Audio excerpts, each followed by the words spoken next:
اعوذ باللہ من الشیطان الرجیم، بسم اللہ الرحمن الرحیم۔ معزز ناظرین السلام علیکم، امید کرتا ہوں کہ آپ سب خیریت سے ہوں گے۔ آپ سب کو میں اپنے یوٹیوب چینل پر خوش آمدید کہتا ہوں۔ آج ایک نہایت اہم ٹاپک لے کے آپ کی خدمت میں حاضر ہوا ہوں، وہ یہ ہے کہ نماز فجر پہ اٹھنے کا آسان نسخہ کیا ہے، کیونکہ اکثر دیکھا گیا ہے کہ سستی اور کائلی کی وجہ سے بہت سارے مسلمانوں کی نماز فجر قضا ہو جاتی ہے۔ تو اس کا حل اور وہ تدابیر جو اس سلسلے میں ایک بندہ مومن کو اپنانی چاہیے، وہ آج کی اس نشست میں آپ کے سامنے رکھنے کی کوشش کروں گا۔ سب سے پہلے قرآن و حدیث میں اور شریعت اسلامیہ میں نماز فجر کی بہت زیادہ اہمیت ہے۔ اللہ کے نبی صلی اللہ علیہ وآلہ وسلم نے ارشاد فرمایا کہ منافقین پر دو نمازیں بہت بھاری پڑتی ہیں، ایک نماز عشاء اور دوسری نماز فجر۔ اللہ کے نبی صلی اللہ علیہ وآلہ وسلم نے ارشاد فرمایا، اگر لوگوں کو اس کی اہمیت کا احساس ہو جائے اور اس کی اہمیت کا پتہ چل جائے تو وہ گھسٹ کر مسجد تک پہنچنے کی کوشش کریں۔ یوں تو ساری نمازیں ہی بہت زیادہ اہمیت کی حامل ہیں، لیکن حدیث نے دو نمازوں کی بہت زیادہ تاکید آئی ہے، ایک نماز فجر ہے اور دوسرا نماز عصر ہے۔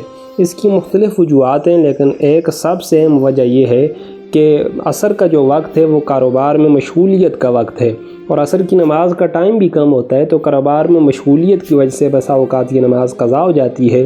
اور دوسرے نمبر کے اوپر فجر کی نماز، کہ اکثر صبح کے وقت سستی اور کائلی کی وجہ سے انسان جاگ نہیں پاتا اور نرم و گداز بستر کو چھوڑ نہیں سکتا، جس کی وجہ سے اس کی فجر کی نماز بھی قضا ہو جاتی ہے۔ اس لیے اللہ کے نبی نے خصوصی طور پر ان دو نمازوں کے لیے ابھارا ہے۔ اللہ کے نبی صلی اللہ علیہ وآلہ وسلم نے ارشاد فرمایا، بورک لامتی فی بکورہا، اللہ نے صبح کا ٹائم میری امت کے لیے ایسا رکھا ہے کہ اس میں ان کے لیے برکت پیدا فرما دی ہے۔ اگر صبح کے وقت کوئی بندہ وہ علم حاصل کرنے کے لیے نکلے گا تو وہ علم حاصل کرے گا، اس کے علم میں برکت ہوگی۔ اگر کوئی روزی کی تلاش میں نکلے گا تو روزی کی تلاش میں اللہ رب العزت اس کے لیے آسانیاں پیدا فرمائیں گے۔ اس لیے صبح کا وقت یہ بڑی برکتوں والا وقت ہے۔ لیکن اتنی ساری ترغیبات کے باوجود بھی ہم دیکھتے ہیں کہ بسا اوقات اکثر مسلمان فجر کی نماز وہ قضا کر دیتے ہیں۔ تو آج میں آپ کے سامنے 4 وجوہات بیان کرنے کی کوشش کروں گا کہ جس کی وجہ سے ہماری فجر کی نمازیں قضا ہوتی ہیں، اور ان کی تدابیر بھی آپ کے سامنے رکھوں گا تاکہ ہم ان تدابیر کو اختیار کرتے ہوئے اپنی فجر کی نماز کو بچا سکیں۔ سب سے پہلی تدبیر یہ ہے کہ ہمیں رات کو سوتے وقت دعائے معصورہ پڑھ لینی چاہیے، یعنی اللہم بسمک اموت و احیا پڑھ لینا چاہیے۔ اس کے ساتھ ساتھ آخری جو 3 کل ہیں وہ پڑھ کے اپنے جسم کے اوپر پھونک لینے چاہیے، اور اس کے علاوہ آیت الکرسی بھی پڑھ لینی چاہیے، کیونکہ آیت الکرسی کی حدیث طیبہ کے اندر بہت زیادہ فضیلت بیان ہوئی ہے۔ اللہ کے نبی صلی اللہ علیہ وآلہ وسلم نے ارشاد فرمایا کہ جو بندہ آیت الکرسی پڑھ لیتا ہے تو اللہ رب العزت ایک فرشتہ اس کی حفاظت کے اوپر مامور فرما لیتے ہیں۔ تو جس بندے کی حفاظت کے اوپر فرشتہ مامور ہوگا تو شیطان اس کے نزدیک نہیں پھٹک سکے گا، اور جب شیطان نہیں آ سکے گا تو بڑی آسانی کے ساتھ وہ بندہ صبح اپنی فجر کی نماز ادا کر سکے گا۔ دوسرے نمبر کے اوپر اللہ کے نبی صلی اللہ علیہ وآلہ وسلم عشاء کی نماز سے پہلے سونا اور عشاء کی نماز پڑھنے کے بعد زیادہ دیر تک جاگنا یا بات چیت کرنا اس کو ناپسند فرماتے تھے۔ لیکن آج کل امت کی یہ حالت بن چکی ہے کہ نماز عشاء کے بعد رات گئے تک وہ موبائل کے اوپر اور سوشل میڈیا کے اوپر اور ٹی ویز پروگرام کو دیکھتے رہتے ہیں، جس کی وجہ سے وہ لیٹ سوتے ہیں۔ جب لیٹ سوئیں گے تو پھر صبح اکثر ان کی فجر کی نماز رہ جاتی ہے۔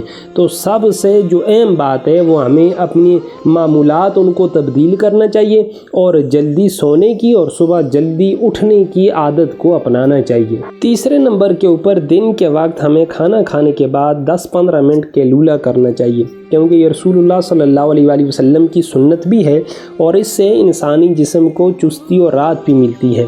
جب انسان دن کے وقت تھوڑا سا قیلولہ کر لے گا تو رات کو اس کی جو نیند ہے وہ آٹومیٹیکلی کچھ نہ کچھ کم ہو جائے گی، تو اس وجہ سے بھی اس کو نماز فجر کے لیے اٹھنے میں بڑی آسانی ہوگی۔ اس لیے قیلولہ کرنا بھی اپنے معمولات میں ہمیں شامل کرنا چاہیے۔ اور چوتھے نمبر کے اوپر انسان یہ عزم مصمم کر لے، یہ نیت کر لے کہ میں صبح انشاءاللہ فجر کی نماز ادا کروں گا۔ اس کے لیے وہ مختلف تدابیر اختیار کر سکتا ہے، کہ جس طرح اگر انسان نے دور دراز سفر کے اوپر جانا ہو تو وہ الارم لگا کے سوتا ہے، اور مختلف ہیلے بہانے ان کو وہ استعمال کرتا ہے تاکہ بر وقت اپنا سفر شروع کر سکے۔